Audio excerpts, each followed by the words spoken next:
So, yesterday we started talking about multiplication and division facts and some of the different ways that they might be shown. I just want to quickly review with you some strategies for how to solve the basic facts and then brainstorm a little more about some possible games that you might want to play. So, I have a few multiplication problems. The first problem says 4 times 8. Now, 4 times 8 is the same way of saying 4 groups of 8 or 4 rows of 8. But if I want to solve that problem and I don't know it off the top of my head, the strategy that I'm going to use is skip counting. So what that means is I'm going to count by either 4s or 8s.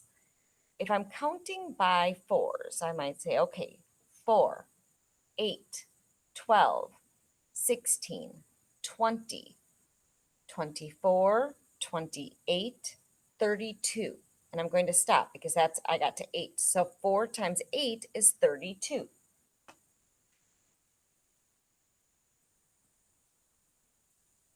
The next problem says 9 times 7. And I don't know if you guys know a nines trick, but I do, and I'll show it to you. It's one of my favorite ones to do if I can't remember my times nines.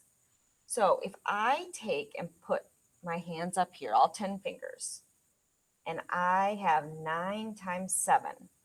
I'm going to number my fingers from left to right. 1, 2, 3, 4, 5, 6, 7, 8, 9, 10.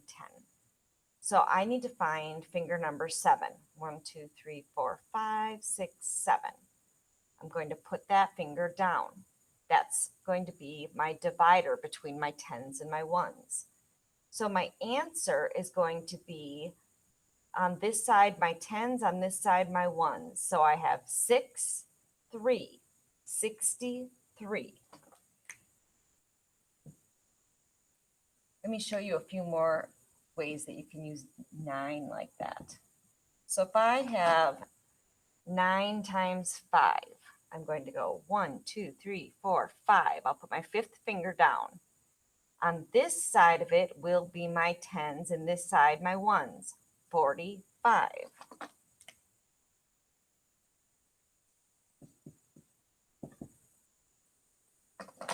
I'll do one more. If I have 9 times 9, 1, 2, 3, 4, 5, 6, 7, 8, 9. So on this side I have 8, and on this side I have 1, 81. That's just a little trick that I learned on how to practice my times nines. Now, if I have a division problem, 24 divided by 3, I can still use skip counting. I can start at the 3 and I can count by 3s and think, how many do I need to get up to 24? 3, 6, 9, 12, 15, 18, 21, 24. It took me 8 3s. So 24 divided by 3 would be 8. How about 30 divided by 5? It's saying how many 5s are there in 30? 5, 10, 15, 20, 25, 30. How many? 6. So today I put a link on your learning board to practice some division facts on IXL. You can also continue to practice multiplication and division facts in some of your own ways. One game that I like to play, I call it Multiplication War. You need a partner and you need a deck of cards. And what you do is it's just like the regular game of war where you try to get the bigger number, except in Multiplication War, each player flips up 2 cards. So if I flipped over a 5 and a 7, I would have to multiply that together to get 35. Now my partner might flip over a 2 and a 4. If they multiply that, they get 8. Well, I had 35, they had 8. I had the bigger product, so I get all the cards. And you'd continue on until somebody had the most cards. That's just another fun game to play to practice facts.